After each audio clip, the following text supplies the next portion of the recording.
Bem, a palestra de hoje, o tema é execução da Porex rumo à autodesperticidade. Bom, eu acho que eu não preciso me apresentar, meu nome é Carlos Odoni, eu sou promotor de justiça, voluntário da Conscienciologia, professor, pesquisador e coordenador da Apex aqui da unidade de Porto Alegre.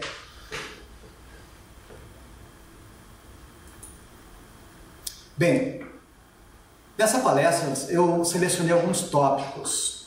O primeiro tópico seria o ser desperto. Seriam algumas considerações iniciais sobre o ser desperto.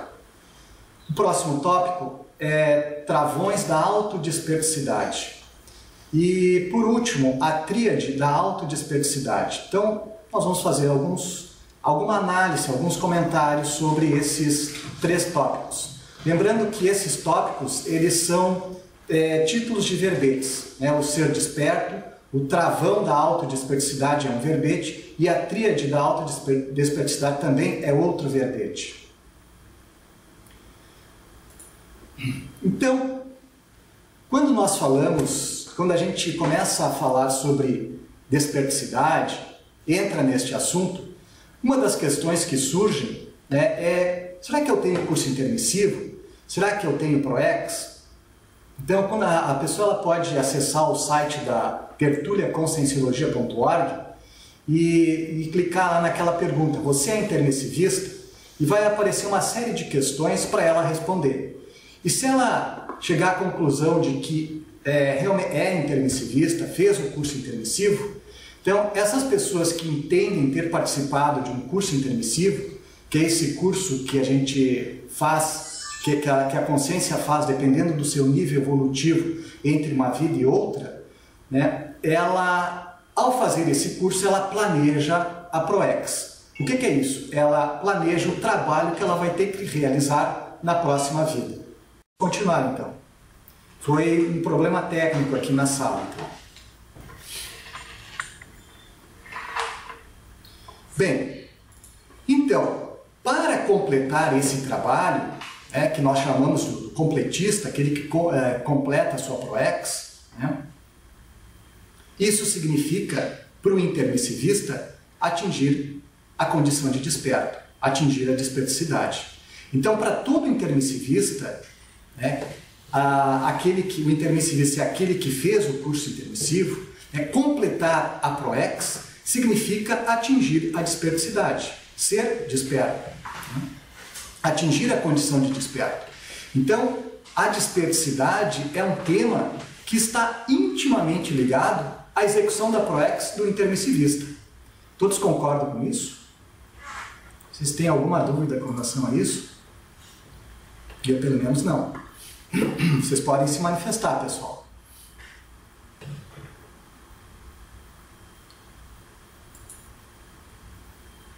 Bem, com relação, então, ao primeiro tópico da nossa palestra, que é o ser desperto. O ser desperto o desperto, na verdade, é um neologismo da Conscienciologia, que quer dizer desassediado, permanente e total. E como é que isso funciona? Então, veja, através dos nossos pensamentos, nós vamos estabelecer uma sintonia, um rapport. Com quem? Com consciências extrafísicas do mesmo padrão pensênico, certo? Então, esta afinidade pensênica, ela pode ser tanto positiva quanto negativa. Depende da qualidade dos nossos pensamentos. E vejam, quando a pessoa penseniza de forma patológica, não positiva, e ela abre esse canal de comunicação, cria esta sintonia e esse rapport com consciências extrafísicas do mesmo padrão pensênico, isso é o que nós chamamos de assédio. Então, o assédio é essa influência negativa pensênica sobre nós. Ok? Então, todo heteroassédio, ele tem por base um autoassédio.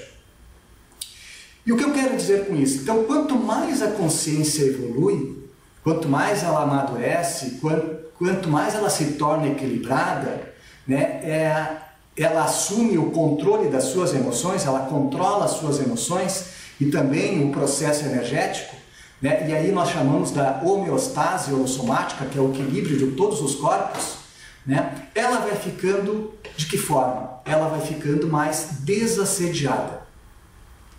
Então, essa condição de desassédio, essa condição mais otimizada de desassédio, né, é a situação, é a condição do desperto, que é o ser desassediado permanente total. Essa é a condição mais otimizada. Mas vejam, eu coloquei aqui no segundo item, né, que isso é um paradoxo. Então, o paradoxo desassediador. Isso é um tema de um verbete. Na verdade, o desperto, a condição do desperto, na verdade, é um paradoxo. Por quê? Por que um paradoxo? Porque, vejam só, quanto mais desassediado intraconsciencial, isso é um desassédio intraconsciencial, nós estamos falando de autodesassédio. Quanto mais desassediado intraconsciencialmente, mais o desperto fica assediado extrafisicamente. Então veja, o potencial de equilíbrio, né, melhora. O potencial de equilíbrio melhora, a consciência ela tem mais sustentabilidade energética, ela tem mais condição de bancar e fazer a assistência, ela está, enfim, ela está mais equilibrada, ela está mais equilibrada. Em consequência disso, né, ela é mais assediada extrafisicamente. Por que ocorre então este assédio? Exatamente porque ela tem suporte, ela tem como suportar isso. Ela é uma consciência mais equilibrada, consegue uma sustentação energética melhor, então ela consegue bancar mais esta assistência. Então, vejam, isso é um paradoxo. Quanto mais desassediado intraconsciencialmente, mais assediado extrafisicamente ele fica. Mega nível da autoconsciência. Este também é um outro verbete. O que significa isso? Isso é uma... Oi? Visto caído. Eu acho que eu caí. Devo ter caído. Tá, o pessoal está reclamando. Não vê. Ok? Tá tudo certo? Sim, tá. Bom, nós estávamos falando sobre o paradoxo desassediador, ok? Então, voltando aqui, ó. Para quem não... eu acho que eu acabei saindo, né? Então, vamos retomar esse item aqui do paradoxo desassediador, que isso é o tema de um verbete. Então, na verdade, quando nós falamos no desperto, quando a gente analisa a condição do desperto, isso, na verdade, é um paradoxo. Por quê? Porque quanto mais desassediado intraconsciencialmente, e aqui nós estamos falando de autodesassédio, mais assediado ele fica extrafisicamente. Então, por quê? Por que acontece isso? Porque o potencial de equilíbrio dele melhora, ele tem mais sustentabilidade energética, ele tem mais condição de bancar e assistir. Em consequência disso, ele será mais assediado extrafisicamente. É uma lógica.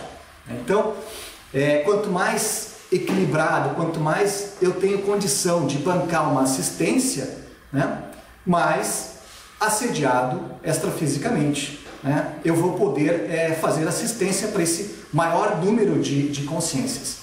Então veja, isso é um paradoxo, porque quanto mais desassediado ele fica intraconsciencialmente, mais assediado ele está extrafisicamente. Então acho que isso dá para compreender bem essa condição do desperto. Bem, o próximo item aqui é o mega nível da autoconsciência, que também é um tema de um outro verbete. O que significa isso? Isso, na verdade, é uma técnica para se chegar à desperticidade, à autodesperticidade. O mega nível da autoconsciência é a consciência, ela imagina que já é um ser desperto e passa a pensar e atuar como se fosse um ser desperto. Essa é uma técnica, né, já bem antiga, foram um dos primeiros verbetes, lá no número 500, em torno de 500, mas é uma técnica que vale a pena a pessoa colocar em prática. Bom, o outro item é o mega desafio dos 3 anos. Bem, Em dezembro de 2011, num curso de qualificação do ECP2, na quinta qualificação do ECP2, o professor Valdo propôs este desafio, né? Atingir a dispersidade em 3 anos. Bom, antes disso, nós falávamos em dispersidade, né, que a consciência teria condição de atingir a dispersidade quando após 20 anos, né, de investimento. E quando você pega lá o verbete ser desperto, você acaba percebendo que há uma associação entre o ser desperto e o OFX, aquela consciência que já tem oficina extrafísica. Então havia uma associação antes do professor Valdo propor esse mega desafio dos 3 anos. Nós, para a consciência atingir a condição de ser desperto, precisava 20 anos, e esse verbete do ser desperto fazia uma associação, relacionava o ser desperto com o ofiexista. Ok? Bem, o que eu penso a respeito disso? Desse mega desafio? Esse mega desafio de 3 anos é uma proposta para aquelas consciências atingirem um nível inicial da dispersidade. E ela já consegue manter, neste nível inicial, já consegue manter um desassédio. Ok? Entre esse nível inicial até o top de linha, que é o desperto com o FX, né, existe aí muitas gradações. Mas o que eu penso a respeito disso, que esse mega desafio de 3 anos é a consciência atingir um nível inicial da dispersidade, onde ela já consegue manter, né, essa condição de desassédio. Ok?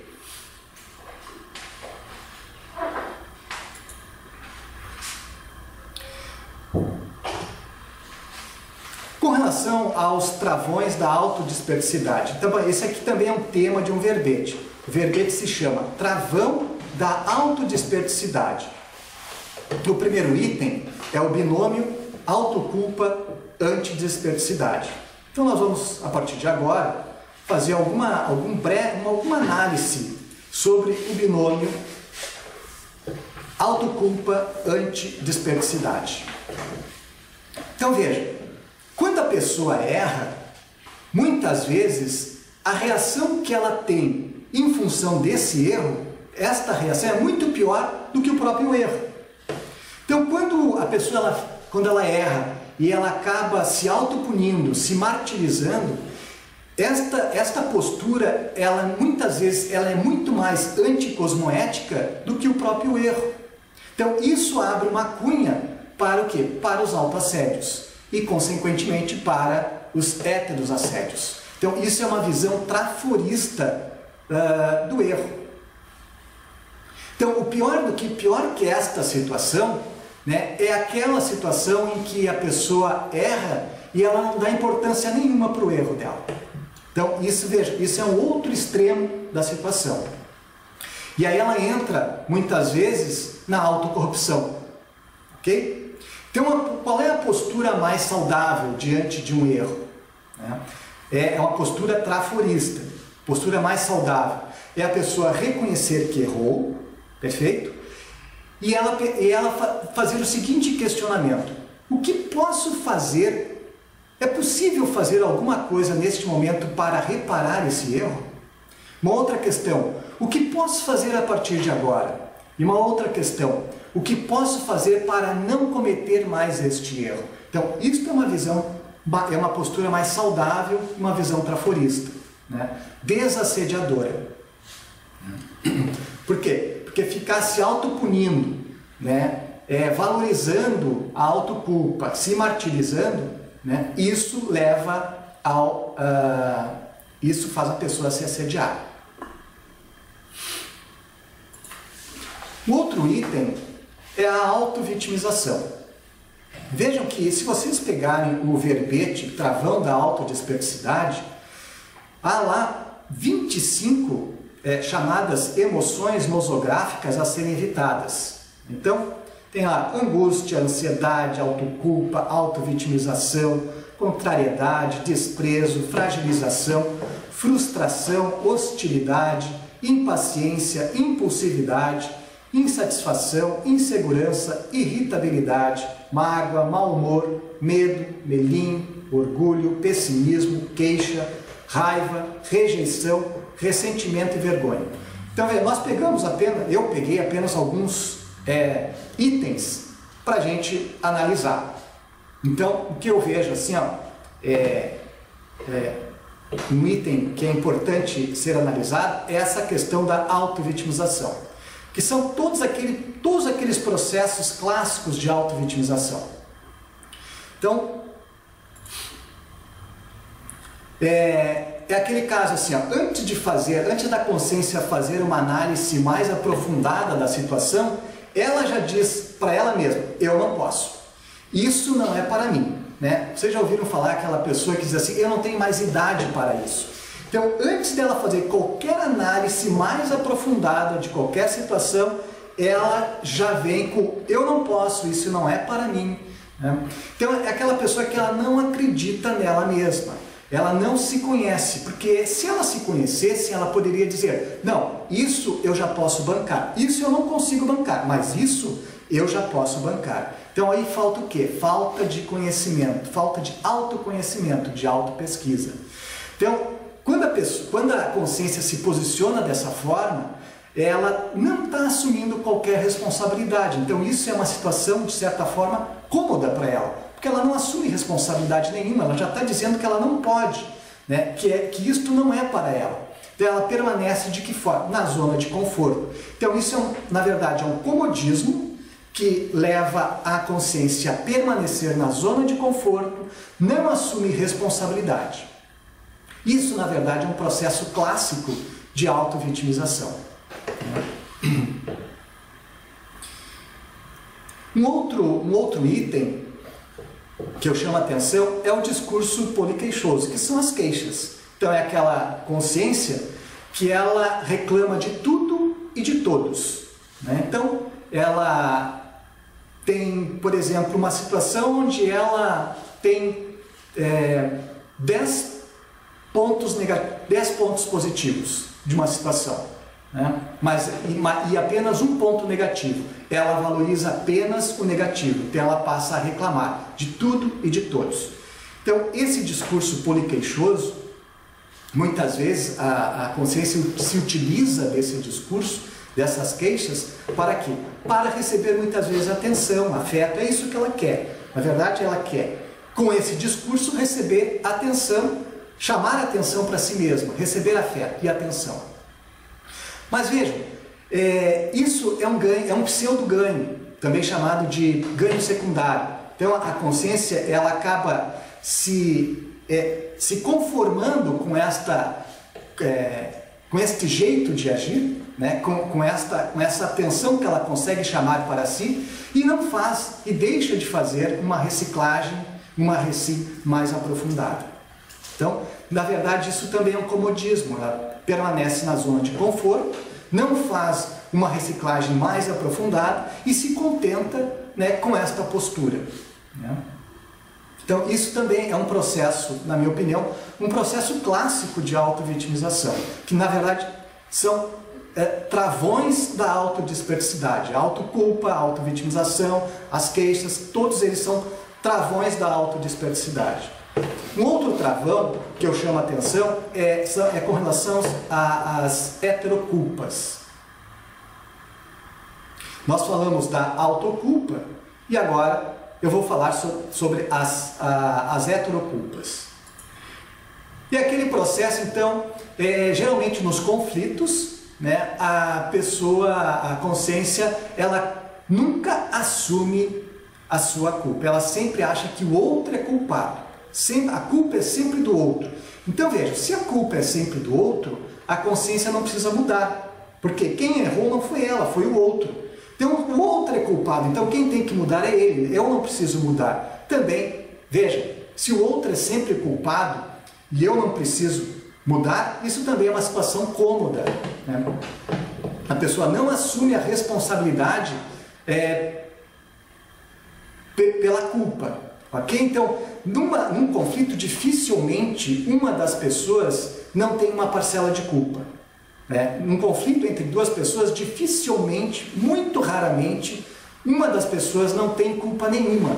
Então é importante que a consciência assuma a sua parcela de culpa dentro de determinados conflitos. Okay? Então, essa postura de achar que sempre o outro é culpado, né? Então é uma postura também de auto-vitimização, né? É, na verdade, um travão da autodesperticidade. E um outro item que eu acho extremamente importante de colocar aqui, neste momento, é a heterocrítica. Então, vejam, não é uma coisa fácil de se lidar com a heterocrítica. Então, principalmente quando você faz um trabalho, você dá o seu melhor naquele trabalho e vem uma outra pessoa e critica, né, o seu comportamento e o trabalho que você fez. Então isso não é uma coisa fácil de se lidar e de administrar. Então as pessoas que lidam mal com a heteroculpa, aliás, lidam mal com as heterocríticas, né, então elas têm que pensar o seguinte: qual o meu nível de otimismo frente aos fracassos, né? Qual o meu nível de senso de humor diante dos erros, diante dos meus fracassos? A pessoa tem que se perguntar, né? Tem que se questionar com relação a isso. Se ela não lida bem, se ela não consegue lidar bem com as heterocríticas. Então, o ideal é a pessoa não ter medo de heterocríticas, né? E ser aberta a mudanças. Entender que ela é uma consciência em evolução, que ela está aqui para aprender e que o erro faz parte do aprendizado, né? Isso é fácil de falar, mas na prática é difícil de aplicar, eu reconheço.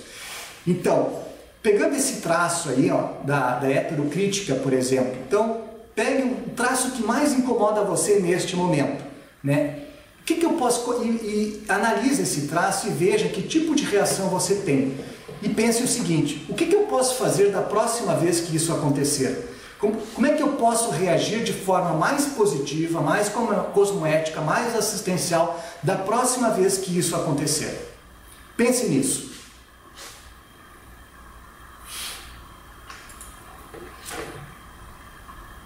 Bem, esses são então alguns travões que eu selecionei da autodesperticidade. No próximo slide nós vamos ver mais alguns travões relacionados com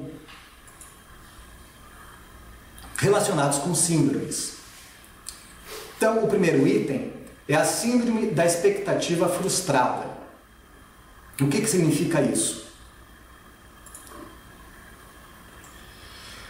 Bem, quando nós colocamos uma expectativa exagerada nas coisas, isso geralmente leva a uma frustração, a uma mágoa, a um ressentimento, né? E isso diminui o quê?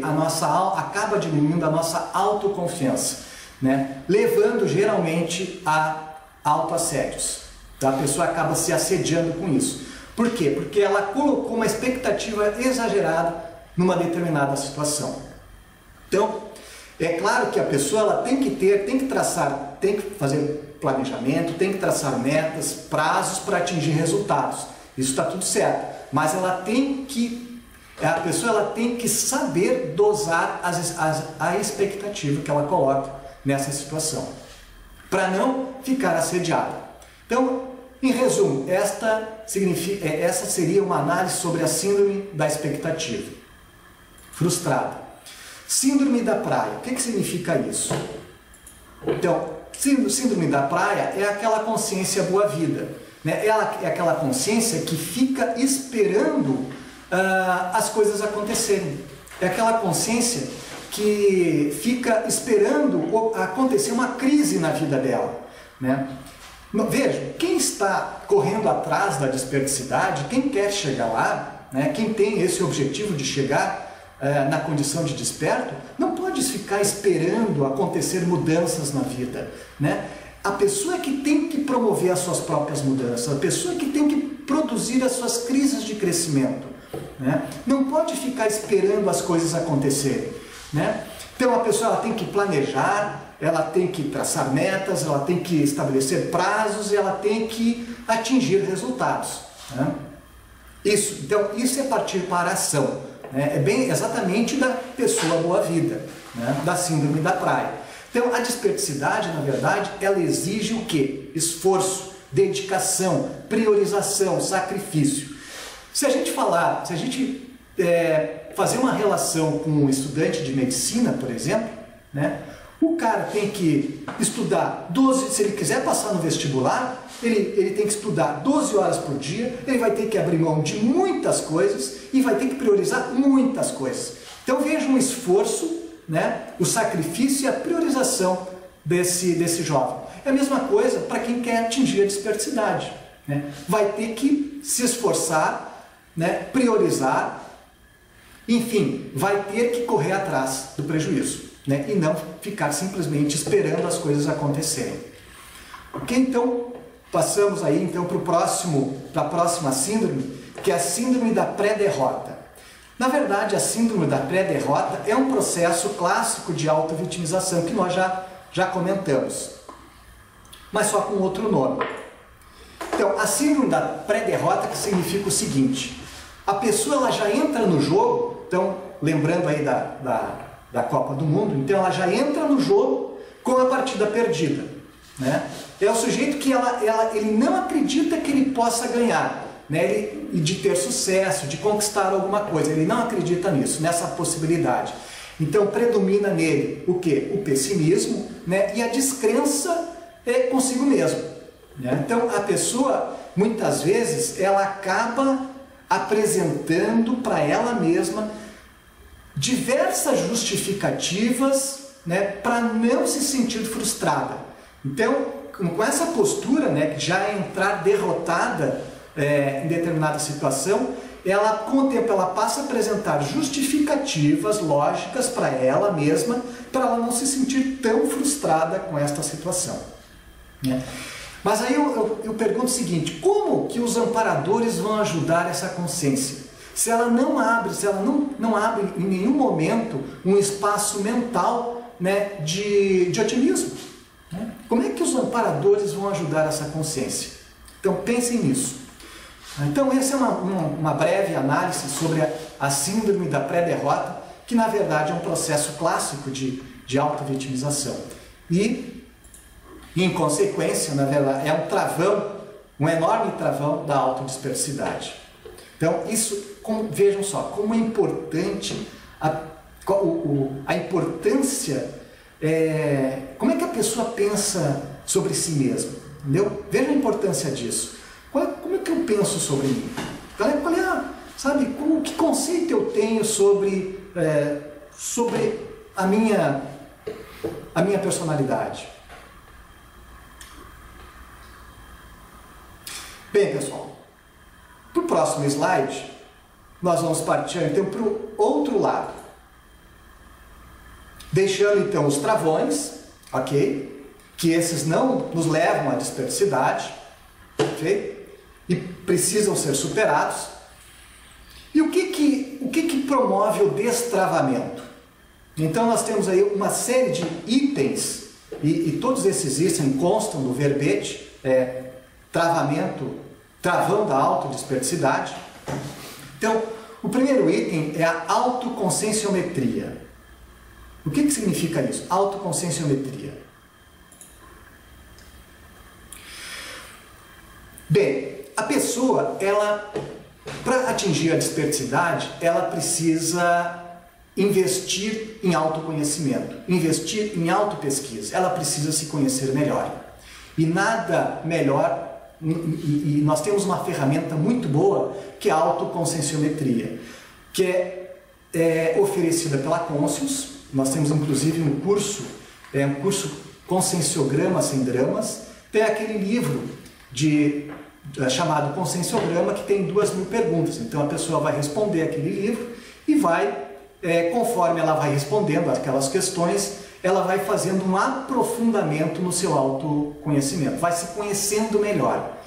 Bom, por que isso é importante para atingir a desperticidade? Então, vejam só, se conhecer, se descobrir, se conhecer melhor, significa a pessoa reconhecer que ela tem potenciais, reconhecer que ela tem virtudes e reconhecer também que ela tem traços a serem trabalhados, né?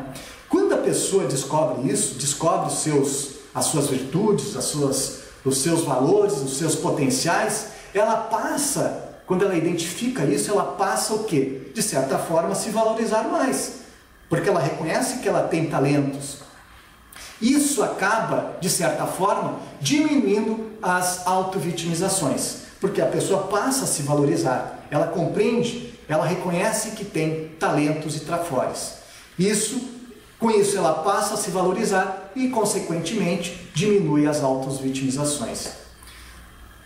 Então isso é importantíssimo, o autoconhecimento para se chegar na condição de desperto. Um outro item é a autoconsciencioterapia, oferecida pela OIC. Na verdade, é uma terapia oferecida pela OIC. Vejam, nós temos na nossa personalidade alguns pontos cegos. A pessoa ela não identifica determinados traços, não consegue identificar todos os traços da sua personalidade. É o que nós chamamos de pontos cegos. E a autoconsciencioterapia, ela facilita, ela ajuda a pessoa a identificar esses pontos cegos.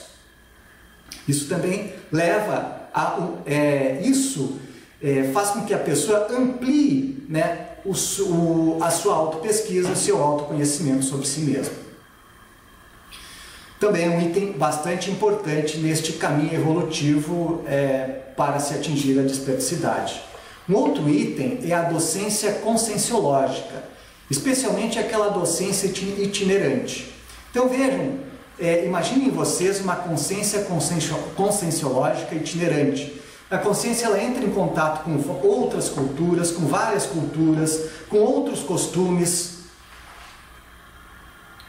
E isso amplia o modo dela ver as coisas. Inevitavelmente, isso amplia o modo dela ver as coisas. Isso acaba, inclusive, reforçando a conexão dela com os amparadores e, consequentemente, desenvolvendo o parapsiquismo. Dupla evolutiva. Bom, essa é uma técnica apresentada pela Conscienciologia, né? Uma técnica evolutiva apresentada pela Conscienciologia, chamada dupla evolutiva. Então, vejam só, como é que, pegando aqui a situação do desperto, que é o desassediado, o ser desassediado, então como é que eu quero, então veja o seguinte, como é que eu quero desassediar os outros, como é que eu pretendo desassediar um grupo maior, se eu não consigo desassediar a minha duplista? Então tudo começa em casa. Né? Como é que eu quero fazer assistência para um grupo maior se eu não consigo assistir a minha duplista? Né? Como é que eu quero ser mais fraterno com um grupo maior se eu não consigo ser fraterno com a minha duplista? Então a dupla evolutiva, na verdade, é uma técnica evolutiva, né, que se começa em casa. Né? Para ser mais fraterno, você tem que ser fraterno, evidentemente, né, com a sua duplista, que aí você está numa situação mais favorável. Ok? Então eu acho essa técnica aqui importantíssima no caminho da desperticidade. Um outro item é a publicação do livro interassistencial. Então quando a pessoa resolve escrever um livro, então vejam só quantas reciclagens essa consciência precisa fazer para conseguir escrever esse livro. Imaginem vocês pelo menos o nível de organização que essa consciência tem que ter para poder escrever esse livro. O livro, na verdade, já né, a escrita do livro já é um baita desassédio mental somático, na minha opinião. Já é um desassédio mental somático. Né? E isso, na verdade, nós podemos chamar de um destravamento para a autodesperticidade. Um outro item é a TENEPS, né? Então a pessoa ela se disponibiliza 50% do dia, né? 50 minutos do seu dia para exteriorizar energias. Então isso, com o tempo, ela vai formando uma conexão maior com os amparadores e com o tempo ela vai desenvolvendo o parapsiquismo, né? E por último nós temos a questão aí do voluntariado, né? Então a pessoa ela se disponibiliza para a interassistência. Então vejam, principalmente no voluntariado, onde a consciência exerce algum tipo de liderança, né? Então vejam quantos traços a consciência ela precisa desenvolver para exercer este voluntariado, para exercer esse tipo de liderança. Então aí nós podemos elencar alguns traços, por exemplo, a tolerância, ter mais flexibilidade, a questão da mediação, principalmente quando ela exerce uma certa liderança no grupo, a questão da paradiplomacia, a questão do autoritarismo. Se a pessoa é autoritária, ela vai ter que inevitavelmente ser menos autoritária e mais democrática. Então, e por aí vai. Então vejam, se a pessoa não tem essas características, ela inevitavelmente vai ter que desenvolver isso se ela quiser exercer a liderança de uma forma positiva, cosmoética, assistencial. Então, são itens que levam, né, são itens que provocam, na verdade, o destravamento para se atingir a autodesperticidade.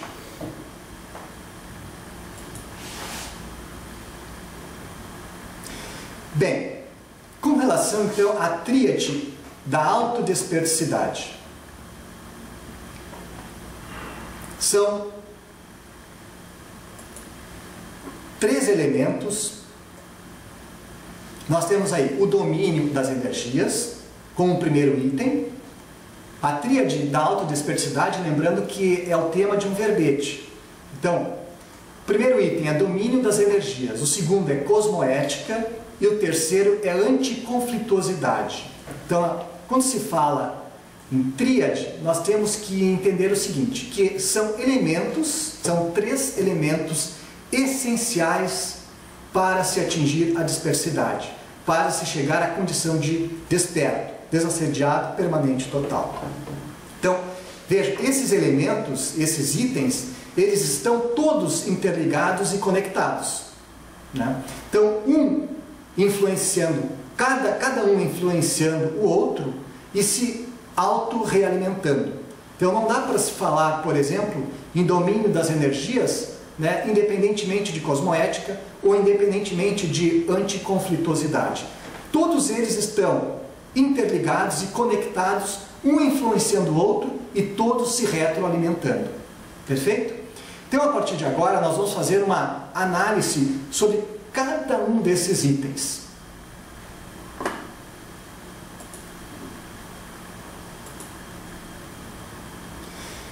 Bem, com relação ao domínio das energias, que é o primeiro item da tríade.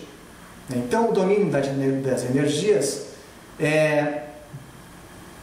nós temos aí como primeiro item a autodefesa energética. Vejam, o domínio das energias é muito mais do que autodefesa energética.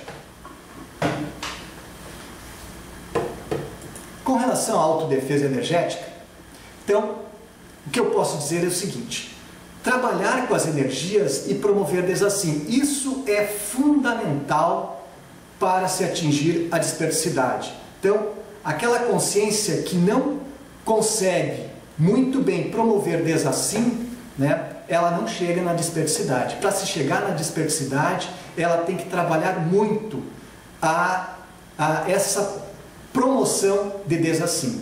Porque isso promove a autodefesa. Veja, isso é um ponto apenas. Promover desassim em alto nível, isso é apenas um ponto da autodefesa energética.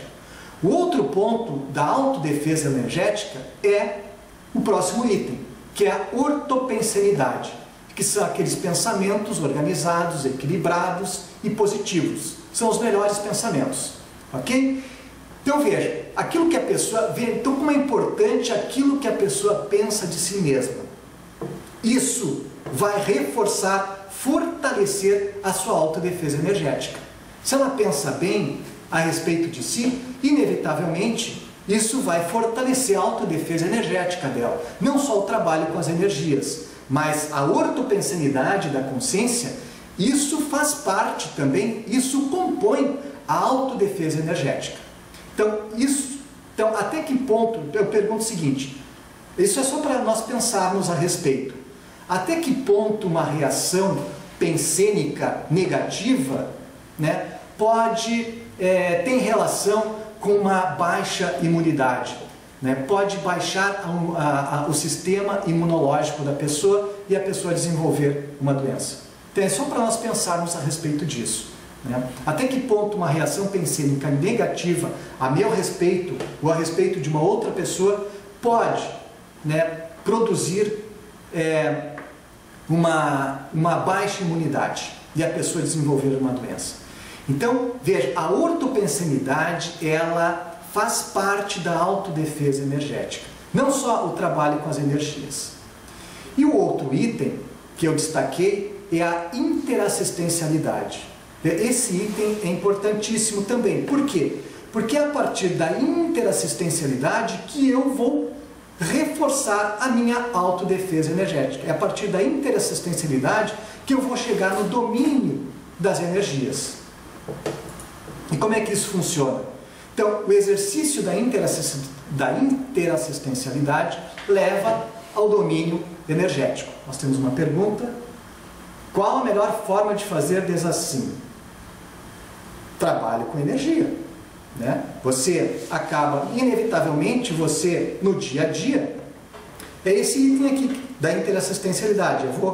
Eu vou analisar esse item e, ao mesmo tempo, responder a tua questão, né? Então, vejam só, como é que isso funciona? Interassistência significa o quê? Interação com o outro, né? É isso. A pessoa passa a interagir com o outro. E isso provoca o quê? Acoplamentos, assimilações energéticas, né? E isso pode o quê? Intoxicar a pessoa, né? Inevitavelmente isso pode acabar intoxicando a consciência. E ela precisa fazer o quê? Um movimento contrário de desassimilar essas energias. Através do quê? Através do estado vibracional. Através da sua ortopensenidade, né? Então, para você aprender a fazer isso, né, você precisa interagir com o outro, né? É inevitável. Para mim poder aprender a fazer isso, né, para mim qualificar a minha desassim, para mim qualificar o meu domínio energético, a minha autodefesa energética, eu tenho que interagir com o outro, né? Isso é inevitável. Mas basicamente a desassim começa, né, com o trabalho com as energias. Além disso, né, o que promove também desassim é a ortopensenidade. Porque com a ortopensenidade você acaba se desconectando, né, energeticamente daquele rapport energético negativo, daquela afinidade pensênica negativa. E a interassistencialidade, né, te leva a isso. E como último item, dá para destacar o binômio energossoma-autodesperticidade. Então, na verdade, assim, o que eu quero dizer com isso? Que o domínio das energias levam à autodesperticidade, né? O desenvolvimento do energossoma leva à autodesperticidade. Então não é possível se chegar à desperticidade sem o domínio das energias. Então a pessoa precisa ter confiança, ela precisa ter sustentabilidade energética para o quê? Para bancar o desassédio. Principalmente quando nós queremos mudar um determinado traço da nossa personalidade. É inevitável que quando isso acontece, né, é inevitável as recaídas, né? Então quando a gente pretende mudar, está trabalhando para mudar um traço da nossa personalidade, há recaídas inevitáveis. Então, para se manter firme nesta mudança, né, nessa recim, então nós vamos precisar do trabalho das energias. Então, não é possível se chegar à desperticidade sem o domínio energético. Bem, esse seria o primeiro item da tríade da autodesperticidade. O segundo item é com relação à cosmoética. Então veja, cosmoética é aquela ética mais ampla, universal, está muito acima da ética humana. Quando nós falamos em cosmoética,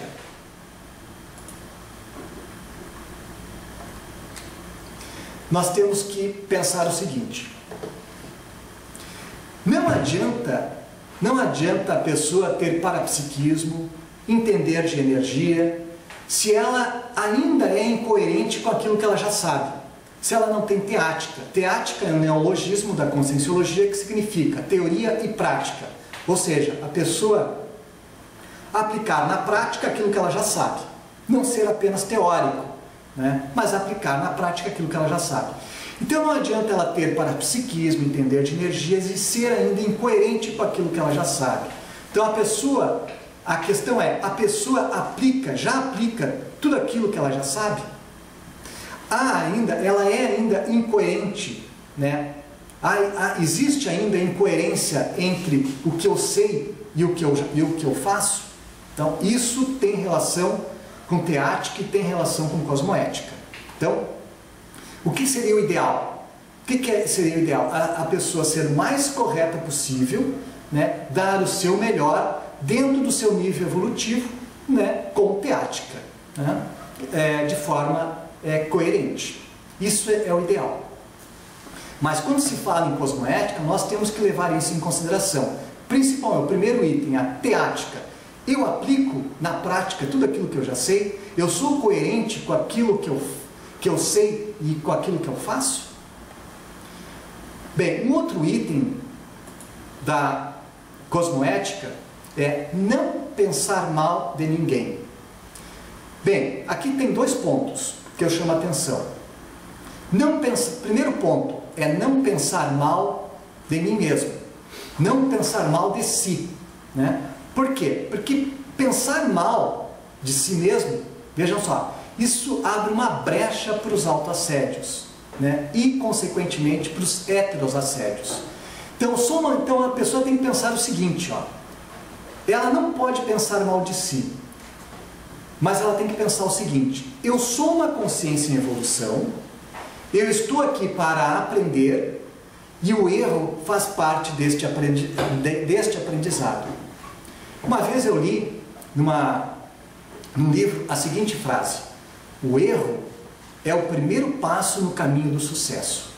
Então, vejam só essa frase: o erro é o primeiro passo no caminho do sucesso. Para mim ter sucesso, então, é inevitável os erros. Então a pessoa é inevitável ela cometer erros até atingir o sucesso. Então faz parte do aprendizado. Errar faz parte do aprendizado. Então a pessoa ela não pode pensar mal de si mesma. Começa assim. Por quê? Porque pensar mal de si, isso gera o quê? Isso gera assédio. A pessoa acaba ficando assediada com isso. E cosmoética é o contrário, a pessoa não pensar mal de si mesma. Um outro ponto que eu chamo a atenção é o não pensar mal do outro.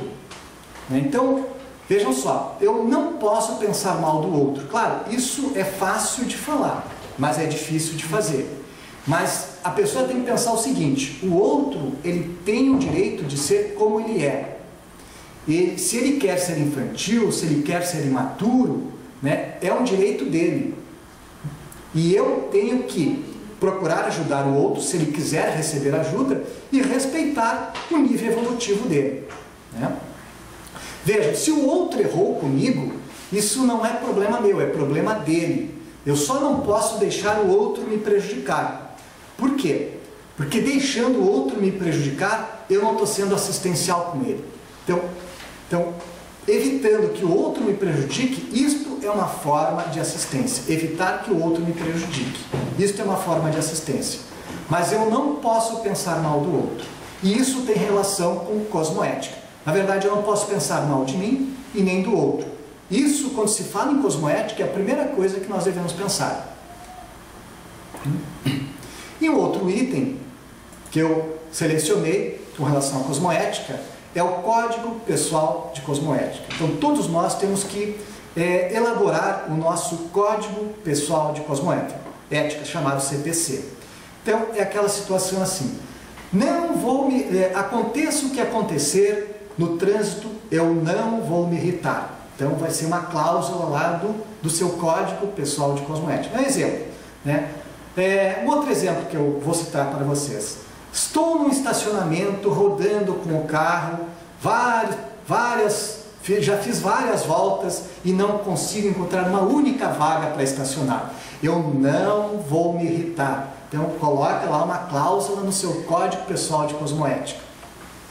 E assim vai, né? Um outro exemplo assim, eu não vou dormir assimilado, né? Vou trabalhar nas minhas energias antes de dormir. Enfim, então, são cláusulas que você vai inserindo no seu código e com esse trabalho você vai, digamos assim, compondo, né, o seu Código Pessoal de Cosmoética. Mas só que tem um detalhe.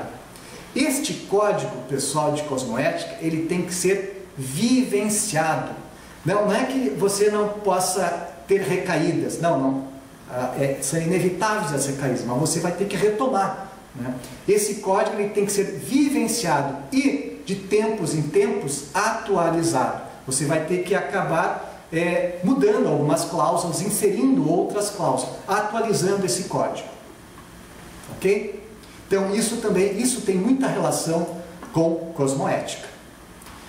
E por último, nós temos esse item aí, o binômio cosmoética-autodesperticidade. Então, o que significa isso? Então, isso aqui é um crescendo, né? Vejam, a cosmoética leva o nosso nível de cosmoética leva à autodesperticidade, né? Mas veja, nós não conseguimos mudar de patamar evolutivo se não melhorarmos o nosso nível de cosmoética. Não tem como mudar de patamar evolutivo, alcançar patamares evolutivos melhores, se nós não melhorarmos o nosso nível de cosmoética. Então, a melhora do nível de cosmoética, ela gera o quê? Gera, na verdade, diminuição do nível de interprisão. Diminuindo o nível de interprisão, isso gera o quê? Desassédio. E isso leva à autodesperticidade. Tem lógica isso para vocês? Me parece que sim, né?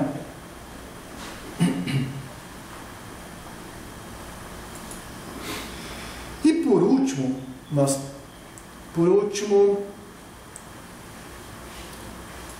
o último item da tríade é a anticonflituosidade. Então, quando eu falo em anticonflituosidade, tem que pensar o seguinte. Eu tenho que pensar primeiro, em autoconflituosidade, que é aqueles conflitos íntimos que a pessoa tem, né? Autoconflituosidade. E tenho que pensar também em interconflituosidade, que são aqueles conflitos que ela tem com os outros. Então eu tenho que pensar em dois pontos. Autoconflituosidade, que são os conflitos íntimos, e interconflituosidade, que são aqueles conflitos que eu tenho com relação aos demais. Então, vejam, a condição de desassédio, ela amplifica a diminuição dos conflitos. Na verdade, é o contrário, né? A diminuição dos conflitos leva ao autodesassédio. A pessoa diminui os seus conflitos íntimos e diminui também os seus conflitos com os demais, e isso leva o quê? A uma condição de desassédio. Consequentemente, né, a autodesperticidade.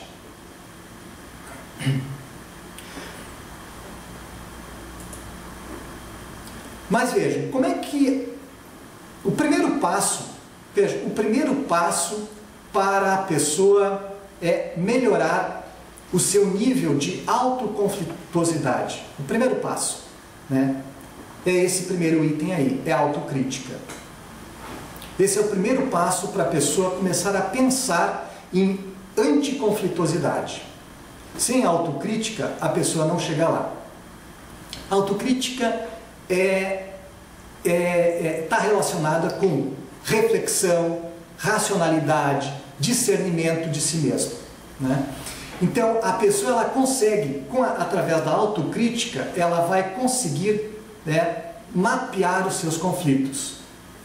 Muitas pessoas usam, inclusive, mapas, usam planilhas, né, onde elas vão assinalando diariamente os seus conflitos, os seus assédios, os seus erros, enfim. Então, mas é através da autocrítica, da reflexão, da racionalidade, do discernimento, que ela vai conseguir aos poucos ir mapeando esses conflitos íntimos, né, e os conflitos que ela tem com os demais.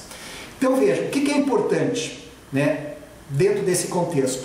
Né, a pessoa avaliar os seus conflitos que mais incomodam neste momento. Peguem o caso de vocês, pensem no caso de vocês, avaliem qual o conflito que mais te incomoda neste momento.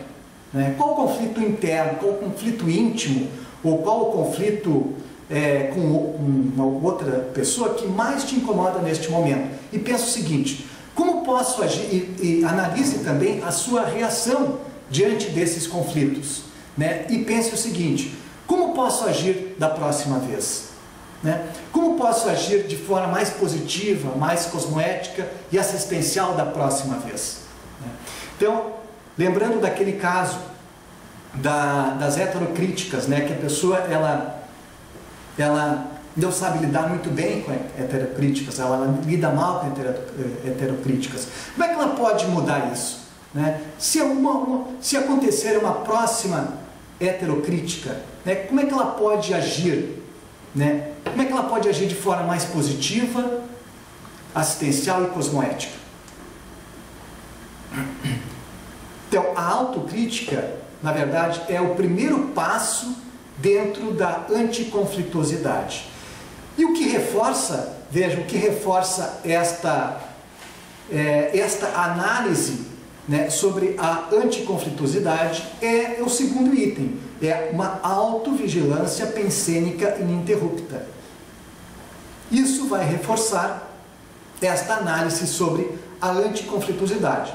Então, porque a pessoa passa a fazer uma vigilância ininterrupta dos seus pensênios. Então, vejam só, avalie os erros mais recorrentes. Caso de vocês, procurem avaliar os erros que vocês mais cometem, os erros mais recorrentes. Que medida, e pense o seguinte, que medida positiva posso implementar para mudar isso? Né? Que técnicas pessoais eu posso criar para implementar uma mudança, né? Em função desses erros recorrentes? Isto é autovigilância.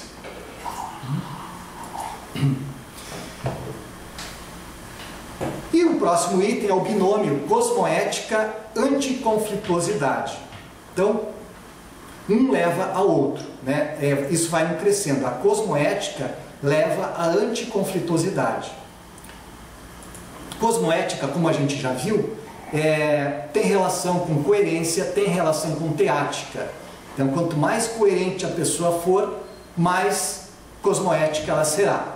Né? Isso gera o quê? Quanto mais coerente a pessoa for com ela mesma, isso gera o quê? Uma diminuição dos conflitos íntimos. Então, é o que quer dizer esse trinômio, né? Que a cosmoética leva à anticonflituosidade. Né? E o outro binômio é a anticonflituosidade, né? Leva à autodesperticidade. Veja, a diminuição dos conflitos íntimos, né, gera o quê? Autodesassédio, né, levando o quê? À autodesperticidade. Se eu diminuo meus conflitos íntimos, eu fico mais desassediado, né, e isso me leva, né, isso facilita, né, esse caminho evolutivo da autodesperticidade.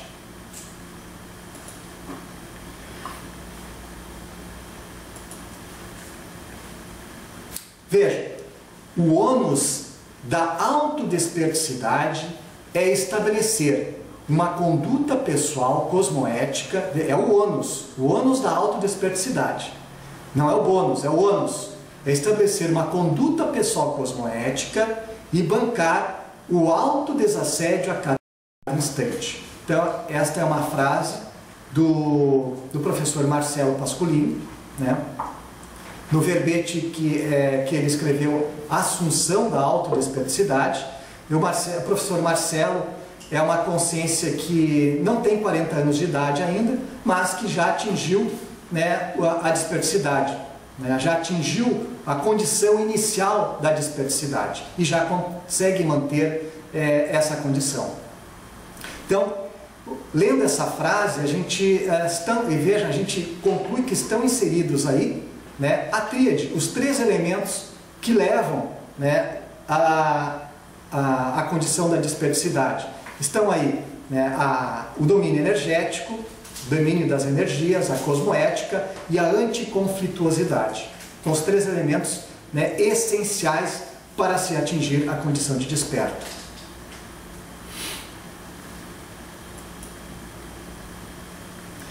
Bem, eu deixo aqui para nós pensarmos a respeito, né? Você já identificou algum travão da sua autodespertidade? Você já identificou algum conflito, algum travão, algum traço da sua personalidade, né, que impede que impede a autodesperticidade? Essa é a primeira questão, né? Bem, se você já identificou, né, quais as ações implementadas para a autossuperação dos autoassédios, né? Que técnicas pessoais você já criou, já desenvolveu para superar esses travões, esses conflitos, esses trafares?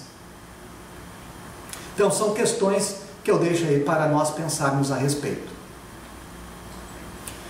Bem, nós estamos encerrando, pessoal.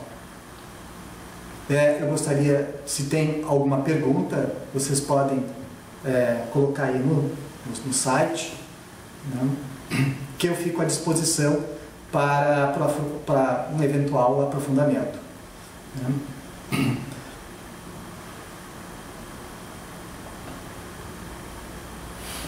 Obrigado aí pela presença de vocês. Obrigado aí, Ângela, pela participação. Ceci, Cristina, Eugênio de Campinas, o Kepa, a Márcia, a Maria Santana, o Sebastião, a Vilma.